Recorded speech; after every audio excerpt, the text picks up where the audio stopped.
ನಾವು ನೈಟಲ್ಲಿ ಬೀಚ್ಗೆ ಹೋಗಿದ್ದಕ್ಕೆ ಏನಾಯ್ತಂತ ಗೊತ್ತಾ? So hey guys, welcome back to my new video. So guys, ಈ ವಿಡಿಯೋ ಬಂದು ಪಾಂಡಿಚೇರಿ ಪಾರ್ಟ್ 2. ಗೈಸ್ ಎಲ್ಲ ಬೀಚ್ ಇಂದ ಬಂದು ಫ್ರೆಶ್ ಅಪ್ ಆಗಿ ರೂಮ್ ಇಂದ ಆಚೆ ಹೋಗ್ತಿದೀವಿ ಗೈಸ್, ಊಟ ಮಾಡ್ಕೊಂಡ್ ಬರೋಣ ಅಂತ. ಹಂಗೆ ತಿರ್ಕೊಂಡು ಊಟ ಮಾಡ್ಕೊಂಡು ಬರ್ತೀವಿ. ಸೊ ಗೈಸ್ ಎಲ್ಲ ಹುಡುಕೊಂಡು ಹೋಗ್ತಿದೀವಿ ಗೈಸ್. ಹೋಟ್ಲ್ನ ಇಲ್ಲೂ ಹೋಟ್ಲೇ ಇಲ್ಲ, ಇಲ್ಲೂ ಹುಡುಕ್ತಾ ಇದೀವಿ ಹೋಟ್ಲ್ ಫುಲ್ಲು.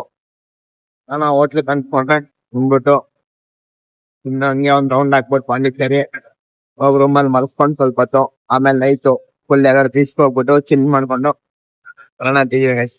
ಅಷ್ಟೇ ಗೈಸ್, ಬಿರಿಯಾನಿ ತಿನ್ಕೊಂಡು ಅಲ್ಲಿಂದ ತಿನ್ಕೊಂಡು ಇವಾಗ ಮತ್ತೆ ರೂಮ್ ಹೋಗ್ತಿದೀವಿ. ಕಾಳು ನೋಡ್ತೈತೆ. ಫೈನಲಿ ಬೀಚಿಗೆ ಬಂದ್ವಿ ಗೈಸ್. ಟೈಮು 1:30 ಆಗಿದೆ. ಮಿಡ್ ನೈಟ್ ಅಲ್ಲಿ ಬಂದಿದೀವಿ ಬೀಚ್ಗೆ.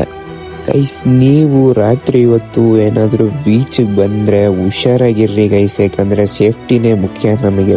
ಸೊ ಗೈಸ್, ನಿಮ್ಗೆ ಬೀಚು ರಾತ್ರಿ ಹೋಗೋಕೆ ಇಷ್ಟ ಪಡ್ತೀರಾ ಅವ್ರ ಬೆಳಗ್ಗೆ ಹೋಗೋಕೆ ಇಷ್ಟ ಪಡ್ತೀರಾ ಅಂತ ಕಮೆಂಟ್ ಮಾಡಿ. ನನಗಂತೂ ಬೆಳಗ್ಗೆ ಹೋಗೋಕೆ ಇಷ್ಟ. ಬೀಚಲ್ಲಿ ನೈಟ್ ಟೈಮೇ ಅಲೆಗಳು ಹೆವಿ ಫೋರ್ಸ್ ಆಗಿ ಬರುತ್ತಂತೆ. ನಿಜನಾ ಗೈಸ್? ಸೊ ಗೈಸ್, ಈ ವಿಡಿಯೋನ ಎಲ್ಲಿಗೆ ಎಂಡ್ ಮಾಡ್ತಿದ್ದೀನಿ. ಸೊ ಇಷ್ಟ ಆಗಿದ್ರೆ ಲೈಕ್, ಶೇರ್, ಫಾಲೋ ಮಾಡ್ಕೊಳ್ಳಿ ಗೈಸ್. ಕಮೆಂಟ್ ಮಾಡಿ ಗೈಸ್ ಹೆಂಗಿತ್ತು ವಿಡಿಯೋ ಅಂತ. ಆ್ಯಂಡ್ ನೆಕ್ಸ್ಟ್ ಪಾರ್ಟ್ಗೆ ವೆಯ್ಟ್ ಮಾಡ್ತಿರ್ರಿ, ಮಸ್ತಾಗಿರುತ್ತೆ.